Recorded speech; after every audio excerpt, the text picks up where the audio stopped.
In the quiet suburbs of Millfield, where the lawns were always trimmed and the streets were eerily quiet after sunset, stood an ancient Victorian house. This house had been the subject of many rumors and ghost stories. People said it was haunted by the spirit of Eleanor Whitmore, a woman who had lived there a century ago and had mysteriously disappeared one stormy night. Her disappearance had never been solved, and locals believed her spirit lingered, seeking justice. Sarah and her family moved into this very house, unaware of its dark history. Sarah was an inquisitive teenager with a fascination for the paranormal, while her little brother, Tim, was more interested in his video games. Her parents, David and Laura, were pragmatists who dismissed ghost stories as mere fiction. The first night was uneventful until Sarah heard faint whispers outside her bedroom window. Curiosity piqued, she glanced outside but saw nothing. She shrugged it off and went back to bed. Over the next few days, strange occurrences became more frequent. Flickering lights, doors creaking open by themselves, and a chilling draft that seemed to come from nowhere. One evening, while exploring the attic, Sarah found an old diary. It belonged to Eleanor Whitmore. As she flipped through the pages, she uncovered the tragic tale of a woman trapped in an abusive marriage. The last entry was on the night Eleanor disappeared, and it hinted at foul play. With a sense of urgency, Sarah shared her discovery with her parents, but they remained skeptical. Determined to uncover the truth, Sarah enlisted Tim's help and started investigating. They spent hours in the local library, poring over old newspapers and records. They found out that Eleanor's husband, Harold, had been a suspect but was never charged due to lack of evidence. One stormy night, almost a year after moving in, Sarah and Tim decided to conduct a seance to communicate with Eleanor's spirit. As they sat in a circle with candles flickering, a cold breeze swept through the room, and a faint, sorrowful voice whispered, "Help me." The siblings asked questions, and Eleanor's spirit responded by flickering the candles. They learned that Harold had indeed killed Eleanor and buried her in the basement. The next morning, Sarah and Tim informed their parents, who finally believed them after seeing the determination in their eyes. They called the authorities, and an investigation ensued. The police excavated the basement and, to everyone's horror, found Eleanor's remains. Harold, long since dead, couldn't face justice, but Eleanor's spirit was finally at peace. The house was eventually sold, but no one ever experienced any paranormal activity again. Sarah's family moved to a new home, carrying with them the unshakable bond formed by uncovering a century-old mystery.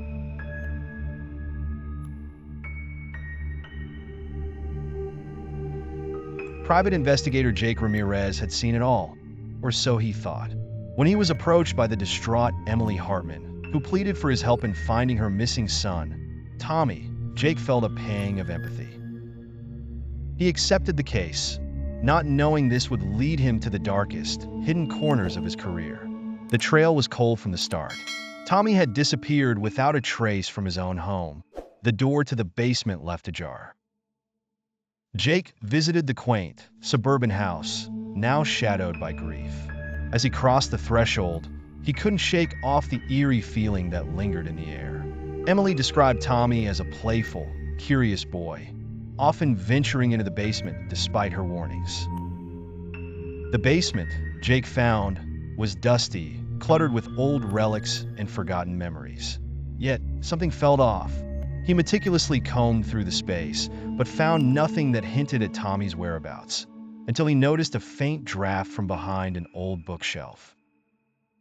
Pushing it aside, he uncovered a concealed door. Prying it open, Jake was hit with a musty stench that made him recoil. Gathering his courage, he descended the narrow steps that led into utter darkness. His flashlight flickered, casting long, trembling shadows on the damp walls. As he reached the bottom, the air grew colder. He stumbled upon odd markings on the walls, strange symbols that seemed both ancient and otherworldly. Jake's heart raced. A sudden noise behind him made him whirl around, pointing his flashlight wildly. Nothing. The silence was oppressive, making every sound seem amplified. He pressed on, his every instinct telling him to turn back.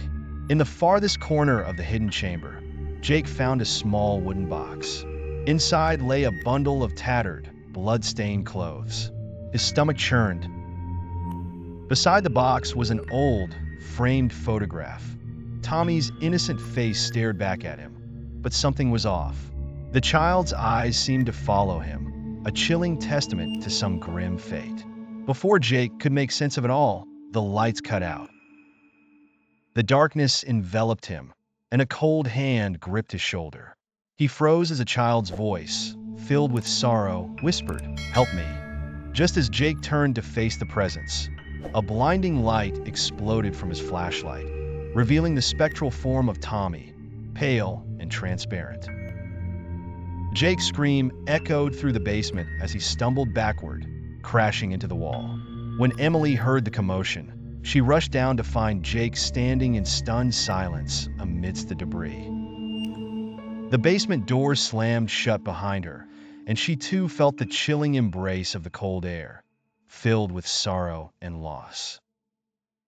The investigation had taken a turn into the supernatural, and Jake knew they had to uncover the truth about what had happened to Tommy. But the basement wasn't done with him yet. As they heard the faint cries of other children in the darkness, Jake and Emily realized that they were facing something far more sinister than they had ever imagined. The haunted basement harbored not just the secret of Tommy's fate, but a malevolent force that had claimed many innocent souls. And it was hungry for more.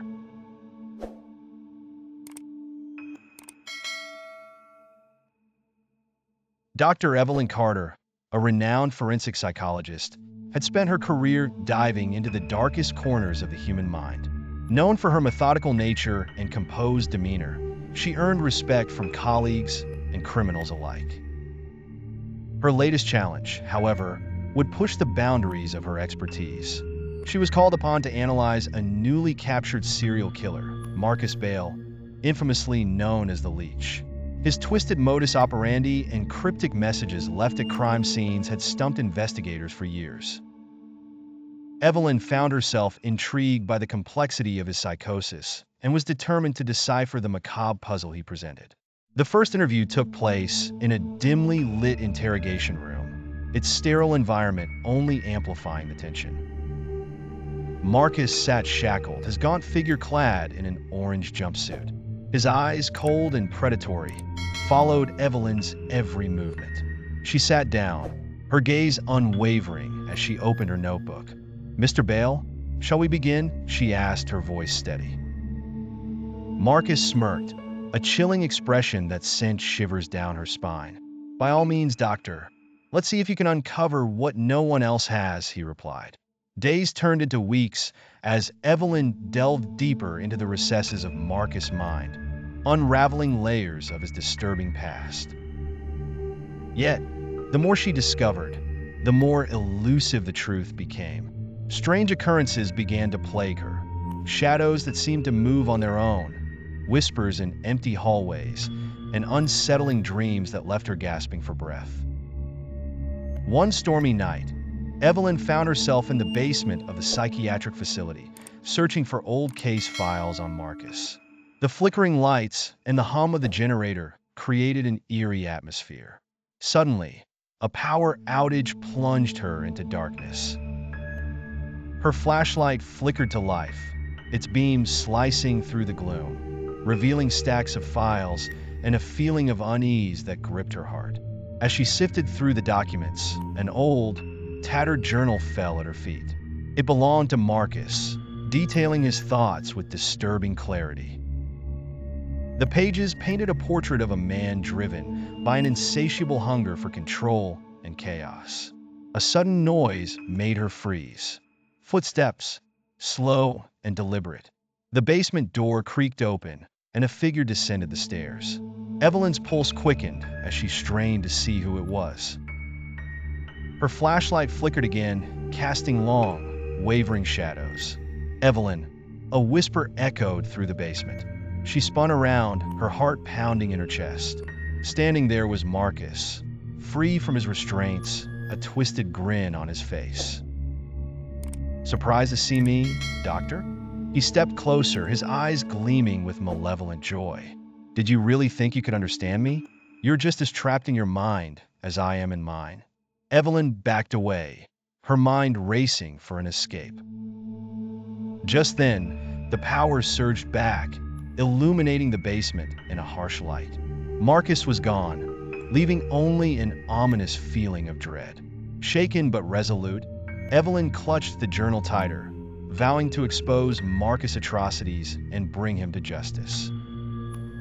But deep down, she knew that their deadly game was far from over.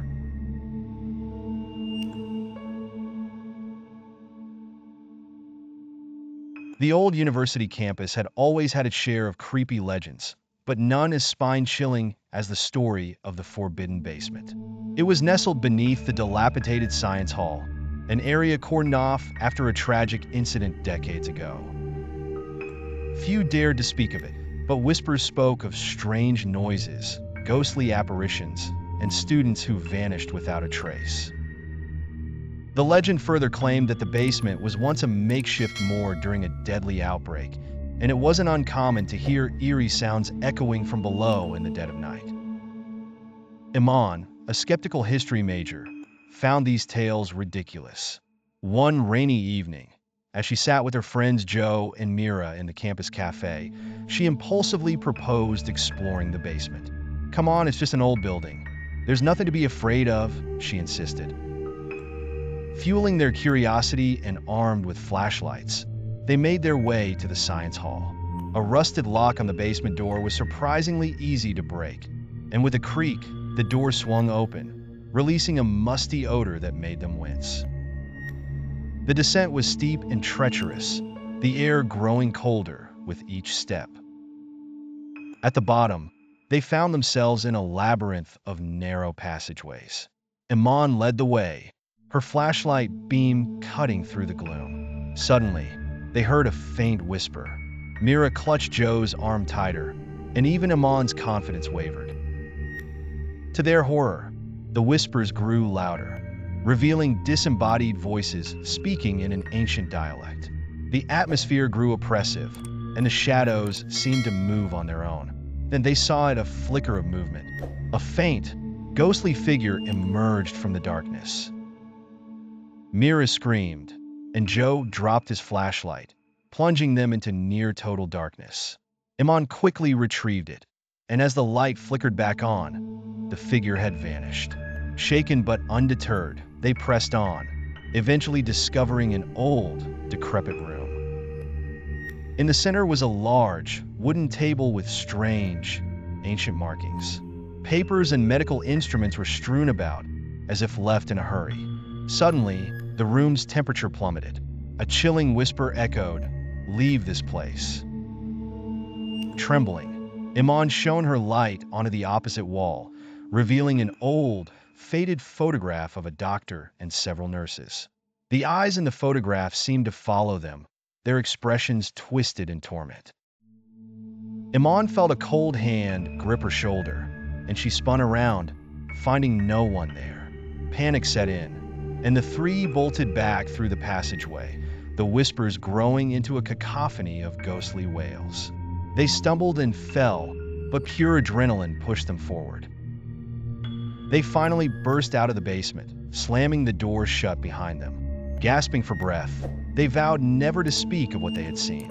From that day on, the forbidden basement remained undisturbed, but its terrifying secrets would forever haunt those who dared to uncover them.